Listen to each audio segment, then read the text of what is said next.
Hello, I'm taking on a challenge to beat every playable Nintendo published game. The next games are Mike Tyson's Punch-Out for the NES, Mike Tyson's Punch-Out for the PlayChoice 10, and Punch-Out for the NES.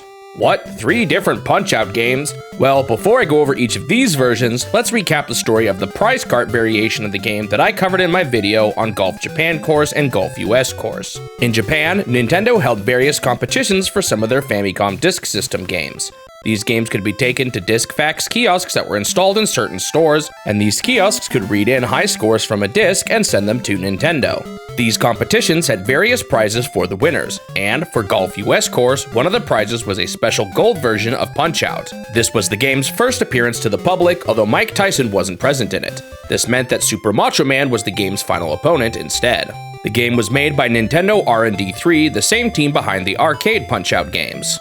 They only gave out 10,000 copies as prizes, and according to Miyamoto, Nintendo started hearing that a lot of people wanted it. So it didn't take long for them to make an official release of the game. Around this time, Minoru Arakawa, the head of Nintendo of America, watched a boxing match that featured Mike Tyson. Arakawa was impressed by Tyson's power and skill, and it was Arakawa who had the idea to include him in the official release of Punch-Out. Tyson was rumored to have been paid $50,000 for the rights to use him for 3 years in the game. The game launched officially in North America first in October of 1987, and the Japanese release followed soon after. The game turned out to be a pretty big hit. A little over a year after its launch, more than 2 million copies of Punch-Out had been sold in North America alone, a milestone that had only been achieved by The Legend of Zelda and Super Mario Bros. At the time. Unsurprisingly, like many of Nintendo's other NES releases, this one was ported to the PlayChoice 10. Now, if you've been following this challenge, you'll know that I typically am not playing PlayChoice 10 ports if I've already played the game on the NES. However, the PlayChoice 10 version of Mike Tyson's Punch-Out had some modifications. The biggest of these was that it featured a leaderboard that wasn't present in the original game at all. Users could enter their initials, and this leaderboard would keep track of the fastest completion times for each opponent. It even featured some preset scores you could try to beat.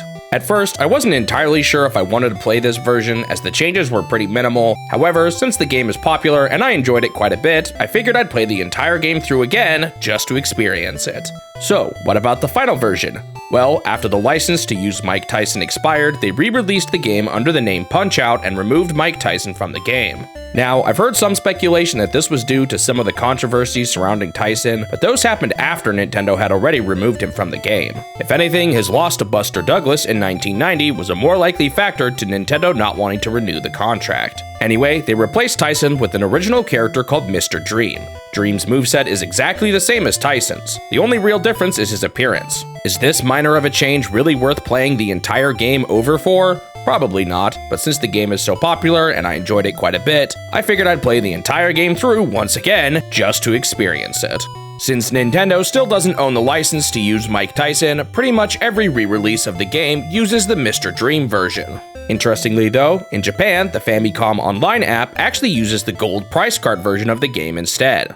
Alright, with all of that out of the way, let's jump into my time with the game. I started with Mike Tyson's Punch-Out for the NES. Now, I have played this game before, but quick confession, I played it on the Wii U Virtual Console, and I used save states to get through some of the later fights, so this was my first time doing it legit. Also, quick note, I've never really looked up optimal strategies for this game, as I find developing my own strategies to be a lot of fun. I will more or less be doing that here too, so if you're someone who knows the game inside and out, please be patient with me for not knowing every star opportunity and optimal punish. The game opens with a picture of Mike Tyson saying that he is waiting for your challenge. After waiting on the title screen for a bit, the game presented the stars of the game, Little Mac and his trainer, Doc Lewis. That's right, Little Mac finally makes his official debut after the dubious unnamed protagonist from the previous arcade games. According to the manual, Little Mac is a 17-year-old fighter from the Bronx in New York, and Doc Lewis was an ex-heavyweight who was famous in the 50s.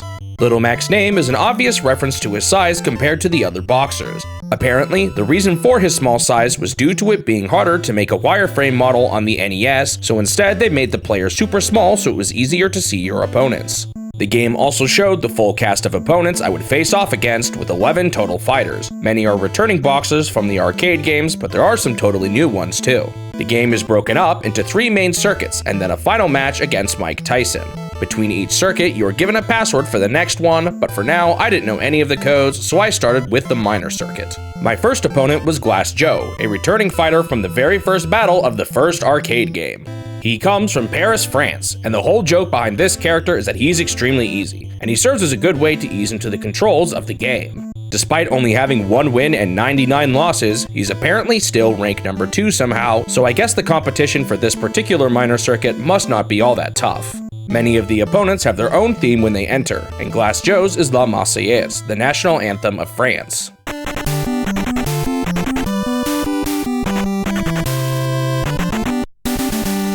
Right away, you'll notice that Mario is the referee here. I guess we can add that to the long list of jobs Mario has held in his lifetime. Considering this game clearly takes place in the real world, I can't help but wonder if this implies that the game takes place before Mario found his way to the Mushroom Kingdom, or if it confirms that Mario can travel back and forth freely. Or, you know, it's just a video game and the devs didn't think that hard about it. I spent the first part of the match relearning the controls. Similar to the arcade games, you can perform right or left body blows by just pushing A or B respectively, and if you hold up while pressing either of these buttons, you'll jab at the head instead. To avoid attacks, you have a few different options. You can dodge to the left or right, block by pressing down, or you can double tap down to duck. I pretty much never ducked, and I only used blocking in certain occasions, since it doesn't block against all attacks, and it also has a downside I'll go over in a moment. That means the majority of the time, I use dodges to the side to avoid attacks. Now, something I already knew from my previous playthrough was that there's a faster dodge you can pull off that isn't explained in the manual. If you dodge to the side, then immediately move the D-pad in the opposite direction, you quickly go back to the neutral state, and some of the later fights practically require this technique. In addition to these controls, we've got some information on the top of the screen. On the top right, we have the time and the round count. For each fight, there are 3 rounds, and each round is 3 minutes long, although the timer in-game clearly moves faster than normal time. In the middle, we can see the opponent's stamina on the right and my stamina on the left. This is basically just our health, and when someone's stamina bar reaches the bottom, they get knocked down. Below the bars are your points, which are used to determine whether or not you won by decision if all 3 rounds end. To the left, we have the hearts and the stars. The hearts represent Little Mac's fighting spirit, apparently. You can lose hearts through a variety of ways. They go down if you hit an opponent while he's blocking or dodging, they go down if you get hit while blocking, and they go down significantly if you just get hit outright. Once your hearts reach 0, Little Mac will get tired and he can't throw out punches anymore. The only way to get out of this state is to dodge enough attacks. Finally, the stars are a special move you can earn by hitting your opponent at the right time. The way you earn these stars is completely different for each opponent, and while I figured out a few of them, there's still a ton of different ways to earn them that I know I didn't discover. Each star lets you do an uppercut, which is a powerful move that deals a ton of damage. You can only hold a maximum of 3 stars at once, and each time you get hit, you'll lose a star. Alright, the last thing I want to go over before talking about my first fight is the win condition for each match. There are 3 ways you can win a fight. The first of these is a knockout. This happens when it takes longer than 10 seconds after an opponent is knocked down to get up. I usually only won this way during a handful of special cases, and often I had to resort to other options, namely a TKO. In this game, a TKO happens when your opponent goes down 3 times in 1 round. This results in an instant win, regardless of how long your opponent is down for. This was easily the most reliable method of getting wins for me, although it can be a bit tricky to get 3 knockdowns fast enough, considering each round only has 3 minutes of in-game time.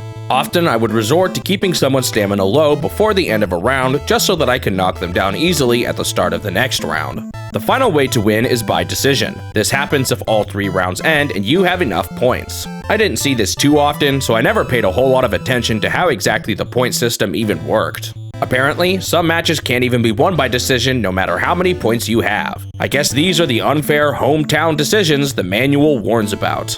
Phew, that was a lot of mechanics to cover. What was I even talking about again? Right, Glass Joe. This fight is super easy. He barely even blocks himself, so it was pretty easy to just punch whatever side he wasn't blocking. I knocked him down once pretty easily. Then, I somehow got a couple of stars and knocked him down again. However, I wasn't paying enough attention to my clock, and right before I was about to land the finishing blow, 3 minutes had passed. Darn, Glass Joe was just barely saved by the bell. Between rounds, you get some words of encouragement from Doc Lewis and a random phrase from your opponent. Here, Glass Joe complained about his jaw, while Doc Lewis gave me a generic "watch his left" message. One of the more memorable messages Doc Lewis can give is "Join the Nintendo Fun Club today, Mac," which was basically just an ad for a monthly newsletter published by Nintendo of America at the time. Anyway, since Glass Joe had such low health at the start of round 2, I was able to get an early knockdown on him, and it didn't take me too long to get a TKO. First opponent down. Up next was Von Kaiser from Germany, a new fighter to this game. This guy's record is definitely better than Glass Joe's, which is probably why he's ranked number 1. His theme is Ride of the Valkyries.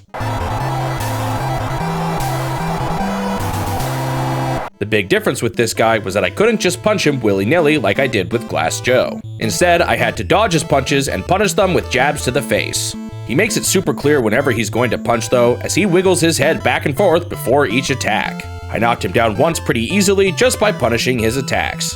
Once he got up, he started to use these hefty uppercuts, which I could tell he was going to throw out whenever he crouched. I was able to punish these too, and it didn't take me long to knock him down again. Once he got back up, he started with the uppercuts again, and this time I wasn't ready for them. However, he only recovered like half of his stamina this time, so I was able to knock him down a third time and get a TKO before the end of the first round. Nice, I did even better on Von Kaiser than I did on Glass Joe. Next up was the title bout against the minor circuit champion, Piston Honda from Japan. This is another newcomer, although his name and moveset is reminiscent of Piston Hurricane from the original arcade Punch-Out. His intro theme is the Japanese folk song Sakura.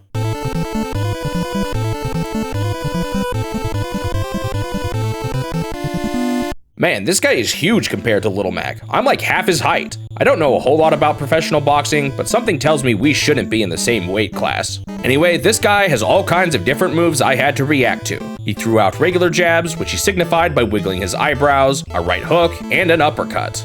I got hit a decent amount of times here, but thankfully you can get a ton of hits in on him by punishing the uppercuts. However, he had another trick up his sleeve. Piston Honda stepped back and started doing a jig, then started throwing out a ton of jabs at me, sort of reminiscent of Piston Hurricane's rush attack. I tried to dodge the attacks, but they were too fast and I got clobbered by them. I was starting to run low on stamina, but I was able to knock him down. Unfortunately, soon after, he did that super move again and I got knocked down for the first time. You can mash buttons to get back up, but if you get knocked down too many times, it will become impossible to recover. Of course, if you get knocked down 3 times in one round, you'll get TKO'd too. Round 1 ended and I had only gotten him down once. Thankfully, I was able to knock him down quickly at the start of round 2, which is useful for getting that TKO. While I never really got good at dodging that rush attack, I was able to knock him down 3 times before he knocked me down too much. It was more sketchy than my previous fights, but I still got a TKO and completed the minor circuit. This earned me a trophy and I became the new champion. After this, you get a training scene of Little Mac jogging while Doc Lewis rides alongside him on a bike. After it ended, it showed me my password. Up next was the major circuit, and this one has 4 opponents you have to fight through instead of just 3. The first opponent was Don Flamenco from Spain, another newcomer. Don Flamenco's intro has him dancing with a rose in his mouth while the overture from Carmen plays in the background.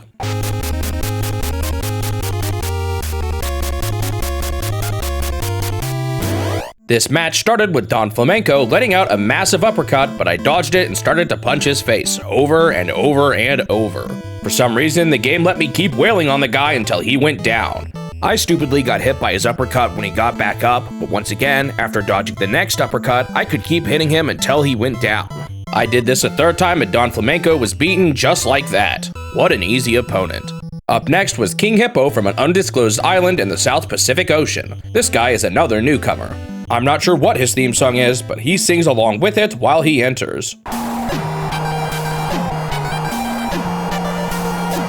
This fight is a weird one. No matter what I did, I was not able to punish any of his attacks. He always blocked me way too quickly. I went through a whole round of not being able to hit him at all. I remembered having to hit him somehow in the belly from my previous playthrough, but I could not figure it out. I gave up in round 3 after failing to land a single hit. As King Hippo stood there in victory, his pants slipped down for some reason. Thankfully, the game allowed me to rematch. I'm not 100% sure how the retry system works in this game, as sometimes I got a rematch and sometimes I got knocked down a rank instead. I think you have just 2 retries, and for your second one, you go back down a rank, but honestly, I never entirely figured it out. Anyway, during my rematch against King Hippo, I finally figured out what to do. If you hit him in the face right before one of his specific types of attacks, his pants fall down. Once this happens, you can get a bunch of body blows in on his gut. Not only that, but once you finally knock him down, he's apparently so heavy that he can't even get back up. He gets KO'd the first time you knock him down, no matter what. With that, King Hippo was defeated. Up next was Great Tiger from India, a returning fighter from the arcade Super Punch-Out. For the start of the fight, he just let out a bunch of slow jabs and I wasn't able to deal a whole lot of damage, but then, after about a minute, he started switching to uppercuts. These hit harder, but I was able to deal more damage to him with each punish, and I knocked him down. However, soon after, he did a special move called Super Mach Punch. Great Tiger took some steps back and then teleported all over the place, smacking me with a bunch of jabs over and over quickly. I got messed up by this move and went down myself. Round 2 started and things were looking a bit dicey. He started with another Super Mach Punch and took me out again. Yeesh. I started to realize here that blocking his punches was the best way to deal with his attack. Sure, it took out some stamina and hearts, but it was better than the alternative. After knocking him down a couple of times, he did his super move one last time before the end of the round. It turns out, if you completely block his attack, he gets dizzy and a single punch to the face will immediately knock him down regardless of how much life he has left. Nice, I got a TKO with barely any time remaining. Next up was the title bout against the champion, Bald Bull from Turkey. Ah, a classic opponent from the arcade Punch-Out. I wonder if his bull charge will make a return. This fight starts with him throwing out all kinds of attacks. He does this kind of funny spin with his gloves before throwing out each of his jabs. He also has these pretty fast uppercuts that caught me off guard a few times. However, I managed to knock him down relatively quickly. After he got back up, he did his bull charge. Similar to the arcade game, if you land a body blow at the right time, you'll immediately knock him down. Now, I remember that there was some kind of cue in the audience for when to time the attack, but I forgot that it was the camera guy on the right. Instead, I kind of just guessed the timing and got it right on my first try. Unfortunately, I didn't get it the second time and missed out on a round 1 TKO. Darn. Between rounds, Bald Bull let out the humorous line, "My barber didn't know when to quit, do you?" Anyway, I got an early knockdown in round 2, but then I just started to get clobbered by him. I was just not reacting to anything properly, and after a couple of knockdowns, I wasn't able to get back up and I lost. Bald Bull stood over me and laughed in a way that sounded a lot like Ganon from Zelda 2.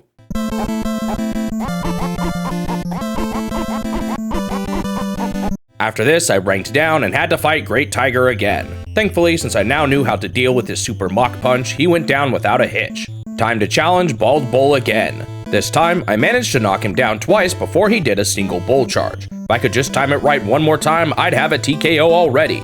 He backed up for the charge, and I did it. Bald Bull was down, and I became the champion of the major circuit. After training with Doc Lewis once more, I got another password. Okay, now the real challenge begins. Next up was the World Circuit, and man, this one is so much harder than the other two. In this one, I had to face off against 6 opponents instead of just 4, and many of them were harder rematches against some of my earlier opponents. My first opponent was Piston Honda, the previous champion of the minor circuit. This fight with him was notably harder than the first one. This was the first opponent where I really had trouble knocking him down 3 times in one round. He managed to TKO me on our first fight, and since this was technically all the same run as my minor and major circuit run, my rematches were out and I got a game over. Since I was given a password for the World Circuit, I used that to try again against Piston Honda. However, I didn't realize something about this game until going back and editing all the footage. Your losses carry over with your password. I thought the devs were just mean and didn't give you any retries for the World Circuit, but my password included my 2 losses in the major circuit. If I had realized this, I would have just redone the major circuit until I beat it without losing, since I'm sure it wouldn't have taken me long to get it. I could have had 2 retries for the brutal World Circuit, and instead I had 0. Anyway, the key to beating Piston Honda was actually kind of similar to Bald Bull. If you punch him at the right time before his super attack, he will get knocked down immediately. That's not all. When you time this right, he will always go down for 10 seconds, earning you an easy KO. I lost one time trying to figure out the timing, but I eventually got it and moved on to the next opponent. Next up was Soda Popinski from the USSR. While this guy is a returning fighter from the arcade Punch-Out, they've toned down his name from Vodka Drunkensky to Soda Popinski. I guess he went sober and switched to soda. This guy threw out some pretty quick punches, especially his uppercut. I got TKO'd pretty quickly in the first round. Remember, I had no retries here, so I had to fight Piston Honda again every time I lost, and I still wasn't good at timing the easy knockout. It took me a while to figure out exactly how to make it work, but Soda Popinski is actually super easy once you figure out his secrets. The first of these was that star punches give you an instant knockdown, and the second secret was that there was a super easy way to earn stars in this fight. If you hold down block when he goes for an uppercut, he just freezes, then you can let out a body blow and get a star. Once I had this strat down, he became a total cakewalk. Up next was a rematch against Bald Bull, the previous champion of the major circuit. He's got a few changes here that make him notably tougher than before. Namely, outside of his bull charge, you can't knock him down with anything but a star punch. If you try to knock him down without one, his stamina will just recover once it goes all the way down. Thankfully, he does a new move where he kind of just stands there and flails his arms around, and punching him in the gut during this earns you an easy star. They've also changed the audience cue in the background for the bull charge, and now you have to press attack when a guy with a beard nods his head. Man, I really struggled to learn this fight. Thinking back on it, I really messed myself up by using a password without any rematches. It was just so hard to learn the fights without being able to try again at all after a loss. After a bunch of time with very little progress, I threw in the towel. I kind of knew going into this that this would be one where I would practice with save states as I already had done it before. So I decided it was finally time to use them to learn the fights. As a quick summary for anyone who hasn't heard me talk about this, I try to avoid using save states, but if a game is hard enough, I will use save states to practice. Typically, I try to only really do this with games that become time-consuming due to their harsh game over conditions. In the end, I will always go through a game without save states once I finish practicing. Perhaps unsurprisingly, Mike Tyson's Punch-Out gets to join the elite list of games that made me use save states. Anyway, getting good at Bald Bull was just a matter of learning his moves and getting good at hitting his bull charge. This was typically a fight where I wasn't able to get a TKO until round 2. It took some time, but eventually I got good enough that I was able to take him out consistently. Up next was a rematch against Don Flamenco.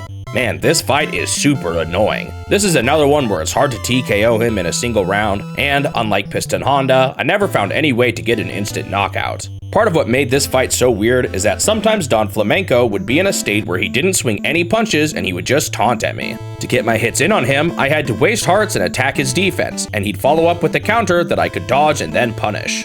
The annoying thing about this though was that he didn't always follow up with a counter. So whether or not I was able to get a hit on him was basically just RNG. Thankfully, I did eventually learn that you can kind of tell by the way he blocks your attack whether or not he's going to go for a counter, so I rarely missed the dodge. Additionally, because of the way this works, I would always run out of hearts during this fight, so I had to make sure I kept an eye on them to switch to dodging mode once they were depleted. Overall, this guy just does a really good job at running the clock. While I would still often win with the TKO, this was one of the few fights where I actually won by decision sometimes instead. Oh boy, up next was Mr. Sandman from Pennsylvania, the final boss of the first arcade Punch-Out. Man, this guy was brutal. Personally, I think he's harder than the actual champion of the world circuit. This guy is super fast, and I found it really hard to react to his jabs in particular. I pretty quickly realized that when punishing Mr. Sandman with a punch to the face, I had to switch to hitting him in the body to get extra hits on him. Eventually, I realized that I could actually do something similar to the Don Flamenco fight. After an initial phase with some jabs, whenever I threw a punch at him, he'd dodge and always throw out a hook, which I could then dodge myself and punish. Sure, this used up hearts, but I found it to be a much more reliable way to deal with his attacks. Unfortunately, it wasn't this aspect that made this fight hard. Mr. Sandman has an absolutely brutal special attack, one that I personally found to be the single most difficult attack to dodge in the entire game. Basically, he stands for a while, and after some time passes, he throws 3 super fast uppercuts in a row. Not only does this move require super fast reactions, but I had to do that quick dodge method I talked about at the beginning to have enough time to dodge each of them. It's a pretty fast sequence of inputs, and if I messed up, he would not only deal a ton of damage, but I wouldn't get a good punish in on him either. I got wrecked by this move, and it was pretty clear that I would need to dodge at least 1 or 2 of them to actually get through this fight. He did this move at certain preset times, and from round 2 onward, he would do it after every time he was knocked down. To beat this move, I had to do something that no other game has managed to make me do. Switch to my CRT TV. I have a pretty good setup for playing my retro consoles on one of my PC monitors, but I found that playing directly on my CRT was just a bit faster. It didn't even seem all that different, but the more times I played this game, the more it was apparent to me that it made all the difference. I still wasn't able to dodge the move every time, but with this upgrade, I finally started to feel confident about this fight. This one was another one where I just had to get good and get a TKO. Up next was the final opponent of the World Circuit, Super Macho Man. This guy comes from California and was the final boss of the arcade Super Punch-Out. He usually shows up with a super spray tan, but possibly due to sprite limitations, he doesn't look that way in this one. The fight begins with Super Macho Man flexing his pecs for the camera. This fight was honestly not so bad. For most of it, he just attacked me with hooks and uppercuts. I eventually realized that he does these with pretty similar timing, so it was pretty easy for me to just preemptively dodge each of them. The main challenge came with his spin punches, where he twirls around in a circle, much like his arcade appearance. When I got hit by these, I would immediately get knocked down. This move came in two forms. The first version he just did at various times throughout the match. I was able to tell when he was prepping it because he wouldn't do any of his normal attacks for a while. Once again, there was an audience cue to help with the timing of this one. Just before Super Macho Man swings, a guy in the audience tilts his sunglasses. I was able to use this to dodge the attack with ease and get a big punish in on him. The second version of his spin punch would always happen when he got back up after being knocked down. For this version, he even prepped with a windup that I was able to use to figure out the timing.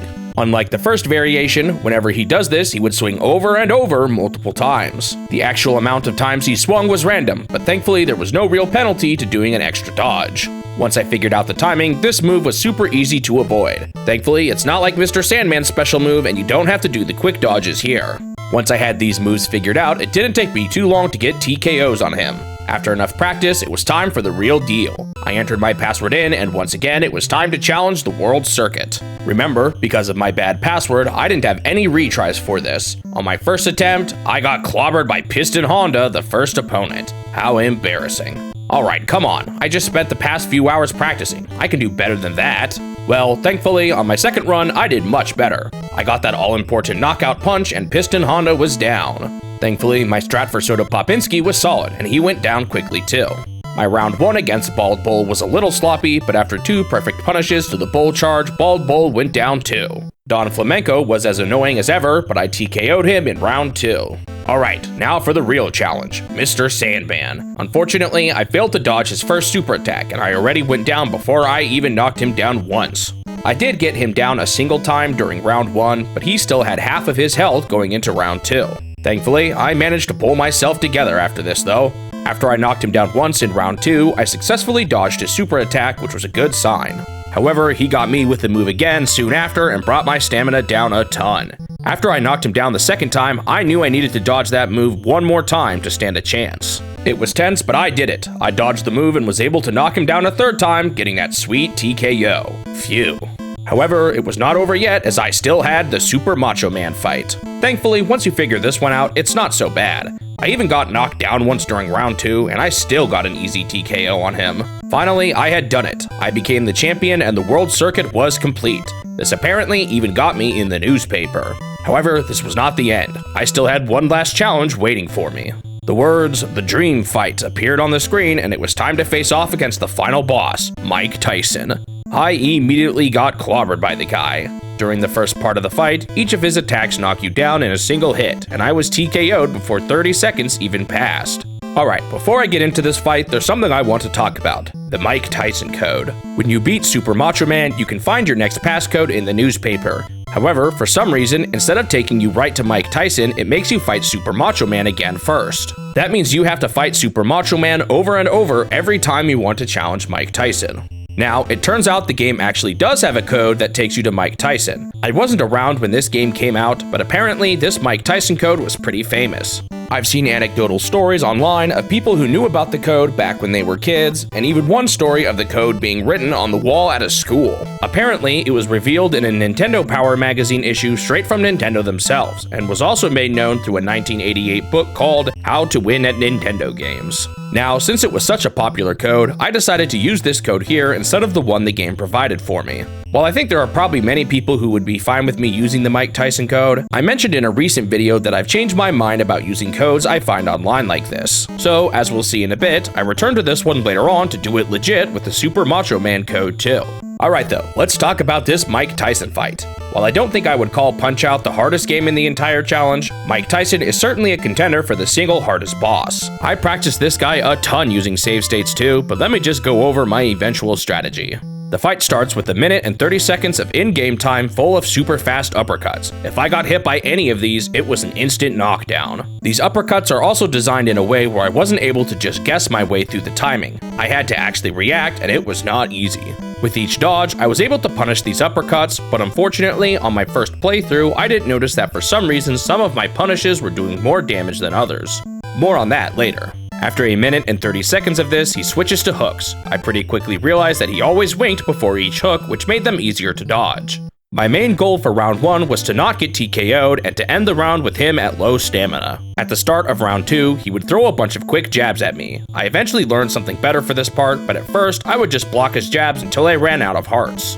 At this point, he mostly just alternates between two types of attacks, hooks indicated by the winks, and occasionally a few quick uppercuts in a row. Additionally, at certain intervals, he would do this weird thing where he would just stand there and blink for a while and then do a bunch of jabs. I pretty quickly found out that I could get a star while he was blinking, although I often forgot that I would still need to block the jabs right after. This was typically the phase I would try to TKO him on, but it was just really hard to execute everything properly. On the rare chance I made it to round 3 still in one piece, I was usually toast. He started throwing in random quick jabs during this part, and I never figured out a good tell for them. I kind of just knew that I had to get him down during round 2. After enough practicing, I switched to real attempts, and man, even with the Mike Tyson code, this fight was tough. I lost over and over and over to him. During one of my attempts, Mike Tyson even mocked me personally, as in me the player, not Little Mac. He questioned whether or not my fingers on the controller were fast enough to match the strength of his fists. This fourth wall break sent a shiver down my spine, and I started to play terribly for round 2. I was just not expecting it, and somehow Tyson had gotten into my head. During another one of my runs, I had a pretty bad phase 1. I went down twice to the uppercuts already, which meant I didn't have a whole lot in me for round 2. I also got knocked down again in round 2 after knocking him down only once. Things were not looking good. However, something super unexpected happened. Apparently, if you hit Mike Tyson at just the right time during that weird blinking move, he'll immediately get knocked down. That happened here, and suddenly I had a sliver of hope. I almost had a TKO, but that timer was getting dangerously close to 3 minutes. I started panicking, but with 4 seconds of in-game time remaining, I got a star punch in and knocked him down a third time. Yes! Oh, that was so close. Oh, I started panicking. Oh my goodness, I did it. Oh! I did it. With a TKO right at the end of round 2, Mike Tyson was defeated. Phew, what a tough boss. Definitely the single most difficult thing in the challenge so far. There's something kind of funny to me that one of the hardest bosses Nintendo ever made was Mike Tyson. After this, Mike Tyson praised my skill and the game showed me a cast reel of the characters. The game ends with a final screen of Little Mac. With that, Mike Tyson's Punch-Out was complete. Sort of, with the Mike Tyson code. Alright, with that, let's take a quick look at my time with Punch-Out featuring Mr. Dream. Hold on, didn't the Play Choice 10 version come out first? Well, I actually didn't know about the leaderboard changes until much later, so I actually played the Mr. Dream version first. Also, for some context here, when I make a video on multiple games in one, I actually usually play everything between them on stream first. So that means there were actually 68 games I played between these two titles. Why am I telling you this? Well, I was really rusty when I came back to this game, and I had to practice some of the harder fights again. However, I'm going to gloss over that and just get to the main difference, Mr. Dream. Oh, and I quickly want to just mention that I found out that if you punch Glass Joe after he taunts you, he gets knocked down immediately. That guy really is made of glass, isn't he? Anyway, leaning into the final battle being the Dream fight, the only real difference with this version is that the final battle is against Mr. Dream instead of Mike Tyson. Apparently, he comes from a place called Dreamland. Hey, that sounds familiar. Maybe he knows Kirby or something. Anyway, his moves are exactly the same, so it was time to do this tough fight all over again.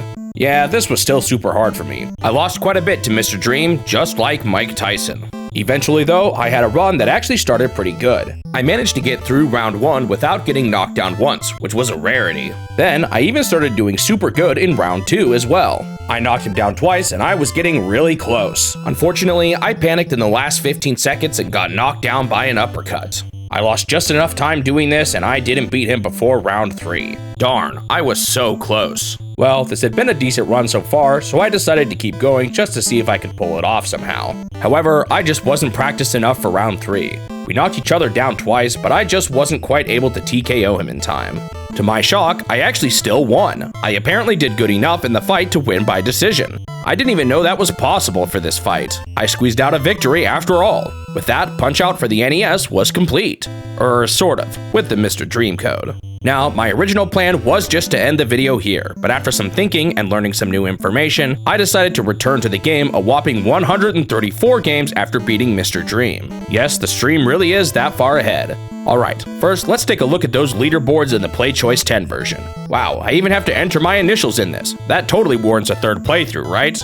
Anyway, let's take a look at how some of my times compare with the preset leaderboard. I don't even think I placed top 10 for the Glass Joe fight somehow. I don't want to talk about it. Anyway, I got 6th place on Von Kaiser with a 202 and 7th place on Piston Honda with a 226. In the major circuit, I got 2nd place on Don Flamenco, 6th place on King Hippo, 7th place on Great Tiger, and 4th place on Bald Bull. For the world circuit, I got 2nd place on Piston Honda, 1st place on Soda Popinski, 3rd place on Bald Bull, 9th place on Don Flamenco, 1st on Mr. Sandman, and 1st on Super Macho Man. I think for those last two, no one could apparently beat them, as there were no other high scores. Anyway, after all that, it was time to fight Mike Tyson once again. However, this time I finally decided it was time to look up strategies for the fight. Most of what I did before wasn't actually all that bad, but there were two key things that made a pretty big difference. The first was figuring out that you actually want to punch with a specific arm during the uppercuts, since using the opposite arm as him will always deal more damage. The second, and more important thing, was that I found a way to earn not only a super fast knockdown at the start of round 2, but also a way to fill up on stars here too. Basically, after blocking each jab, I could do a quick punch to the gut that dealt damage and gave me stars. Alright, with these new strats, I already seemed more consistent, so it was time to use the Super Macho Man code and beat Mike Tyson properly. Well, these new strats were apparently all I needed, as it only took me 2 tries to take him out. I got a TKO in round 2 with 38 seconds still remaining. Nice. Now I've beaten Mike Tyson without using the code. With that, Mike Tyson's Punch-Out for the Play Choice 10 was complete. Well, did you think I would end it here? If I was going to admit that beating the Play Choice 10 version without the Mike Tyson code was the proper way to do it, then of course I had to go back and beat the other versions properly too. Don't ask me how, but I totally crushed it. On my first try back on the original NES version, I beat Super Macho Man, then I clobbered Mike Tyson with 58 seconds still remaining in round 2. Even better than my Play Choice 10 time. Easy game. Dude, I never even died once to Mike Tyson. Never happened to me ever. I guess it's time to beat Mr. Dream properly now too. Can I beat this boss for a 3rd time in a row? Once again, I crushed Super Macho Man with ease, and somehow I did it. I beat Mr. Dream on my first try as well. I guess I've gotten decent at this fight by now, huh?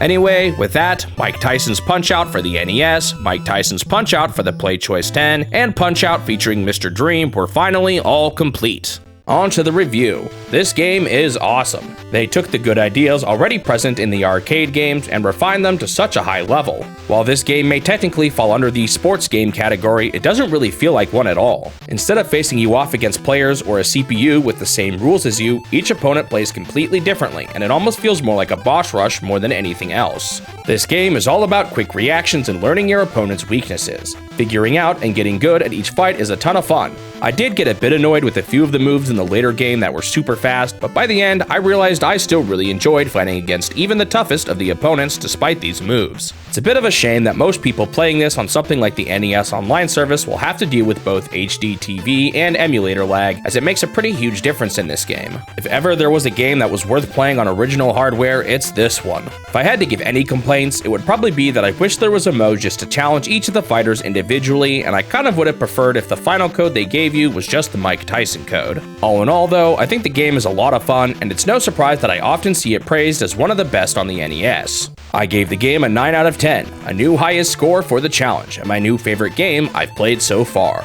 With all 3 versions of Punch-Out complete, I have now finished 58 out of the 148 NES games and 47 out of the 51 arcade games in the challenge. This means I am now 39.19% of the way through all of the NES games and 92.16% of the way through all of the arcade games. Thanks for watching the video. If you want to see more of these in the future, make sure you subscribe to the channel so that you won't miss out on the next one. Also leave a like if you enjoyed it, since it will help the channel grow and motivate me to continue this series. I hope I will see you in the next step of my quest to beat every Nintendo game.